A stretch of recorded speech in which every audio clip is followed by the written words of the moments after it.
ಕನ್ನಡ ಚಿತ್ರರಂಗ ಹಾಗೂ ಸರ್ಕಾರ ನಡುವೆ ವಾಕ್ಸಮರ ಶುರುವಾಗಿದೆ. ಇನ್ನು ಇದೇ ವೇಳೆ ಮಂಡ್ಯ MLA ರವಿ ಗಡಿಗ ಅವರು ಕೊಟ್ಟಿರುವಂತಹ ಹೇಳಿಕೆ ಇರಬಹುದು, ಈ ಕಡೆ ಚಕ್ರವರ್ತಿ ಚಂದ್ರಚೂಡ್ ಅವರು ನೀಡಿರುವಂತಹ ಒಂದು ಪ್ರತಿಕ್ರಿಯೆ ಇರಬಹುದು, ಸೆನ್ಸೇಷನ್ ಕ್ರಿಯೇಟ್ ಮಾಡಿದೆ ಸೋಷಿಯಲ್ ಮೀಡಿಯಾದಲ್ಲಿ. ಸದ್ಯಕ್ಕೆ ಚಕ್ರವರ್ತಿ ಚಂದ್ರಚೂಡ್ ಅವರೇ ಇವತ್ತು ನಮ್ಮೊಟ್ಟಿಗೆ ಇರುವಂತದ್ದು. ಸಿಕ್ಕಾಪಟ್ಟೆ ಬೆಂಕಿ ಮಾತುಗಳನ್ನ ಅವರು ಹೇಳಿರುವಂತದ್ದು. ಇವತ್ತು ಯಾವ ರೀತಿಯ ಅವರ ಆಕ್ರೋಶವನ್ನ ಹೊರಹಾಕ್ತಾರೆ, ಏನ್ ಕೊಡ್ಬೇಕಂತಿದ್ದಾರೆ ಪ್ರತಿಕ್ರಿಯೆ ಅನ್ನುವಂಥದ್ದನ್ನ ಅವ್ರನ್ನೇ ಮಾತಾಡ್ಸೋಣ. ಸರ್ ನಮಸ್ತೆ. CCL ಅಲ್ಲಿ ಬ್ಯುಸಿ ಆಗಿದ್ರಿ, ಈಗ ರಿಲ್ಯಾಕ್ಸ್ ಆಗಿದ್ದೀರಾ, ಹೇಗೆ? CCL ನಲ್ಲಿ ಈ ಸಲ ನಾನು ಬಾದ್ಶಾ ಅವ್ರ ಜೊತೆ ಇದ್ದೆ. ರವಿ ಗಣಿಗ ಅವರು ಮಂಡ್ಯ ಕ್ಷೇತ್ರದ ಶಾಸಕರು, ಮೊದಲ ಬಾರಿಗೆ ಅಲ್ಲಿಂದ ಗೆದ್ದು ಬಂದಿದ್ದಾರೆ. ಅವರು CCL ಬಗ್ಗೆ ಮಾತನಾಡಿದ್ದಾರೆ. ನಾನು CCLನ ಒಂದು ಪಾರ್ಟ್ ಆಗಿ ಈ ಮಾತುಗಳನ್ನು ಅವರಿಗೆ ಪ್ರತಿಕ್ರಿಯಿಸ್ತಾ ಇದ್ದೀನಿ. CCL ಅನ್ನೋದು ಉಗಾಂಡ ಪ್ಲೇಯರ್ಸ್ ಆಡೋದಲ್ಲ, ಅದು ಕರ್ನಾಟಕದ ಜನಪ್ರಿಯ ಸ್ಟಾರ್ಗಳು, ಚಿತ್ರರಂಗದವರು ಚಿತ್ರರಂಗವನ್ನು ಪ್ರತಿನಿಧಿಸೋಕ್ಕೋಸ್ಕರ ಆಡೋದು.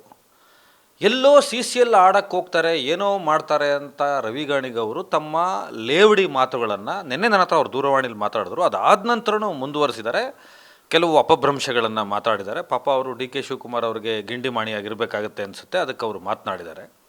ಅವರಿಗೆ ಉತ್ತರ ಕೊಡಲೇಬೇಕು, ಇಲ್ಲಾಂದರೆ ಅಭಿಮಾನಿಗಳು ತುಂಬ ತೀವ್ರ ಥರದಲ್ಲಿ ಕೊಡ್ತಾರೆ.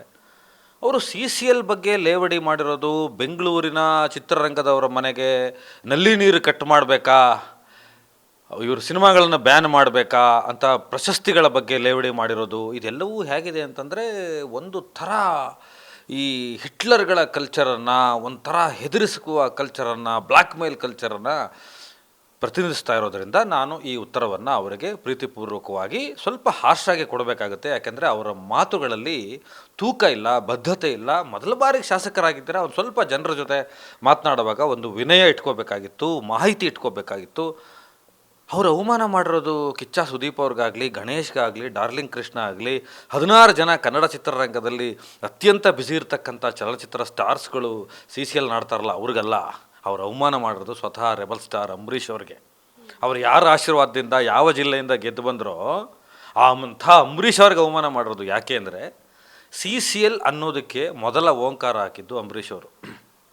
CCL ಆಟ ನಡೆಯೋದು ಬೇರೆ ಬೇರೆ ರಾಜ್ಯದ ಚಲನಚಿತ್ರ ನಟರೆಲ್ಲ ಸೇರಿ ಒಂದೊಂದು ತಂಡ ಮಾಡಿಕೊಂಡು ಅಂತಾರಾಜ್ಯ ಮಟ್ಟದಲ್ಲಿ ಅವರವರ ಚಲನಚಿತ್ರಗಳನ್ನು ಪ್ರತಿನಿಧಿಸಿ ತಮ್ಮ ಮಾರ್ಕೆಟನ್ನು ವಿಸ್ತರಣೆ ಮಾಡ್ಕೊಳ್ಳೋದಕ್ಕೆ, ತಮ್ಮ ಚಿತ್ರರಂಗದ ವ್ಯಾಪ್ತಿಯನ್ನು ವಿಸ್ತರಣೆ ಮಾಡೋದಕ್ಕೆ 11 ವರ್ಷಗಳ ಹಿಂದೆ ಕಟ್ಟಿದಂಥ ಒಂದು ಸಂಸ್ಥೆ. ಆ ಸಂಸ್ಥೆಗೆ ಮೂಲ ಬುನಾದಿ ಆಗ್ತವರು ಅಶೋಕ್ ಖೇಣಿ ಜೊತೆ ಅಂಬರೀಷ್ ಅವರು.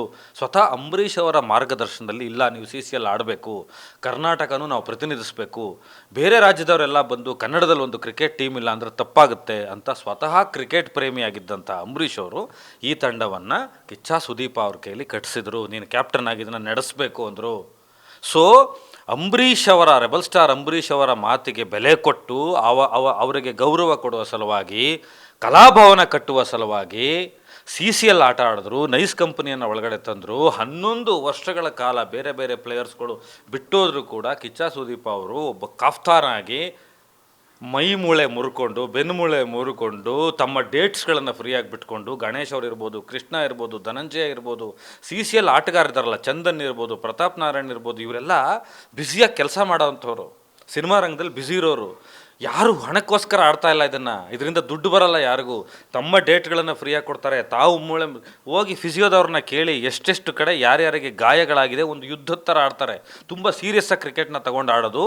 ಕನ್ನಡ ಚಲನಚಿತ್ರ ರಂಗವನ್ನು ಪ್ರತಿನಿಧಿಸಬೇಕು ಅಂತ ಯಾರ್ಯಾರಿಗೆ ಎಷ್ಟೆಷ್ಟು ಗಾಯಗಳಾಗಿದೆ ನೋಡೋಕೆ ಕೇಳಿ. ಏನು ಇವ್ರು ಮನೆಯಿಂದ ದುಡ್ಡು ಕೊಡ್ತಾ ಇದ್ದಾರಾ ರವಿ ಗಣಿಗಾರ್ ಅವ್ರಿಗೆ ಕ್ರಿಕೆಟ್ ಆಡೋದಕ್ಕೆ? ಇಲ್ಲಿ ಯಾರು ಹಣ ತಗೋತಾ ಇಲ್ಲ. ಅದ್ರ ಬಳಿಗೆ ಅಂಬರೀಷ್ ಅವ್ರ ಭವನ, ಡಾಕ್ಟರ್ ರಾಜ್ಕುಮಾರ್ ಅವ್ರ ಭವನ ಅಂತ ಏನು ಕಲಾಭವನ ಕಟ್ಟಿದ್ರು, ಅದಕ್ಕೆ ಕೋಟ್ಯಾಂತರ ರೂಪಾಯಿ ದುಡ್ಡು ಕೊಟ್ಟಿದ್ದಾರೆ.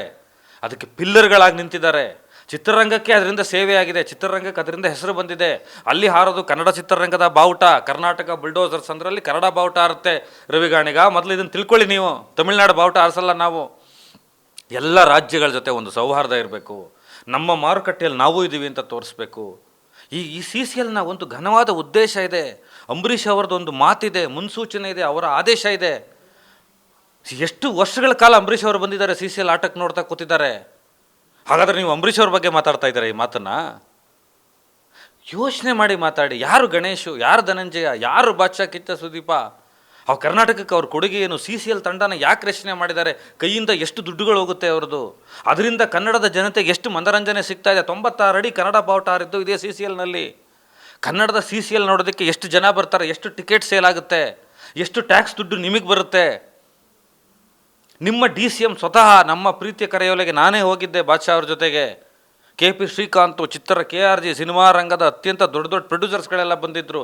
ಯಾಕೆ ಗೌರವ ಕೊಟ್ಟು ನಿಮ್ಮ DK ಶಿವಕುಮಾರ್ ಅವರೇ ಉಪಮುಖ್ಯಮಂತ್ರಿಗಳೇ ಬಂದ್ರಲ್ಲ ಚಿನ್ನಸ್ವಾಮಿ ಸ್ಟೇಡಿಯಂಗೆ, ಅದಕ್ಕೆ ಅವಮಾನ ಮಾಡ್ತಾ ಇದ್ದೀರಾ ನೀವು? ರವಿ ಗಾಣಿಗ ಅವಮಾನ ಮಾಡ್ತಾ ಇರೋದು ಅಂಬರೀಷ್ ಅವ್ರಿಗೆ, ಸ್ವತಃ DK ಶಿವಕುಮಾರ್ ಅವ್ರಿಗೆ. CCL ಸುಮ್ಮನೆ ಅದನ್ನು ಲೇವಡಿ ಮಾಡಬಾರ್ದು. CCL ಆಟ ನಡೆಯುವಾಗ ಯಾವುದಾದ್ರು ಭೂಕಂಪ ನಡೀತಾ ಇದ್ದರೆ ಅದನ್ನು ಬಿಟ್ಟು ಬರಬೇಕು ಅಂತ ಹೇಳ್ಬೋದು. ಆದರೆ ಆ ಆಟ ಕೂಡ ಕರ್ನಾಟಕ ರಾಜ್ಯವನ್ನು ಪ್ರತಿನಿಧಿಸುತ್ತೆ. ಅದು ಒಂದು ಭಾಗ ಕರ್ನಾಟಕ ರಾಜ್ಯದ. ಇದ್ರ ಬಗ್ಗೆ ರವಿ ಗಾಣಿಗ ಅವರಿಗೆ ಗೊತ್ತಿಲ್ಲ.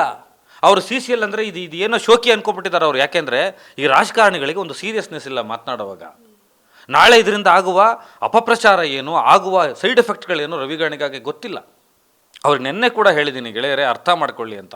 ಆದರೂ ಕೂಡ ಅವರ ಒಂದು ವ್ಯಸನ ಏನಿದೆ ಮಾತು, ಇತ್ತೀಚಿನ ದಿನಗಳಲ್ಲಿ ಅವರು DK ಶಿವಕುಮಾರ್ ಆಗಕ್ಕೆ ಟ್ರೈ ಮಾಡ್ತಾ ಇದ್ದಾರೆ. ನೀವು DK ಶಿವಕುಮಾರ್ ಅವರ ಪಕ್ಷದಲ್ಲಿದ್ದೀರಾ ರವಿ ಗಾಣಿಗ, ಹಾಗಂತ DK ಶಿವಕುಮಾರ್ ಆಗೋಕ್ಕಾಗಲ್ಲ. ಅಂಬರೀಷ್ ಅವರ ಕ್ಷೇತ್ರದಿಂದ ಗೆದ್ದಿದ್ದೀರಾ, ಹಂಗಂತ ತಕ್ಷಣ ನೀವು ರೆಬಲ್ ಸ್ಟಾರ್ ಅಂಬರೀಷ್ ಆಗೋಕ್ಕಾಗಲ್ಲ.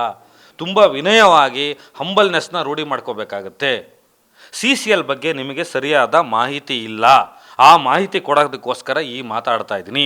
ನೀವು ರೆಬಲ್ ಸ್ಟಾರ್ ಅಂಬರೀಷ್ ಅವರಿಗೆ ಅವಮಾನ ಮಾಡಿರೋದು, ಇದನ್ನು ನಾಳೆ ಮಂಡ್ಯದ ಜನ ಕೇಳ್ತಾರೆ. ನಾನು ಹೇಳ್ತಾ ಇದ್ದೀನಿ, ನಾನು ಆಡುತ್ತಿರೋ ಯಾವ ಮಾತುಗಳಿಗೂ ನೀವು ಸರಿಯಾದ ಪ್ರತ್ಯುತ್ತರ ಕೊಡುವ ತನಕ ಎಲ್ಲರ ಅಭಿಮಾನಿಗಳು ನಿಮ್ಮನ್ನು ಕೇಳೋದಕ್ಕೆ ಶುರುವಾಗ್ತಾರೆ. ಬಜೆಟ್ ನಡೀತಾ ಇದೆ, ಅಧಿವೇಶನ ನಡೆಯುತ್ತೆ ಮುಂದೆ. ಈಗ ಅಧಿವೇಶನ ಇದೆ, ಮುಂದಿನ ಬಜೆಟ್ ಇದೆ, ಅದಕ್ಕೆ ಸುಮ್ಮನಿದ್ದೀವಿ ನಾವು. ತೊಂದರೆ ಆಗಬಾರ್ದು ಶಾಸಕರ ಕೆಲಸಕ್ಕೆ ಅಂತ.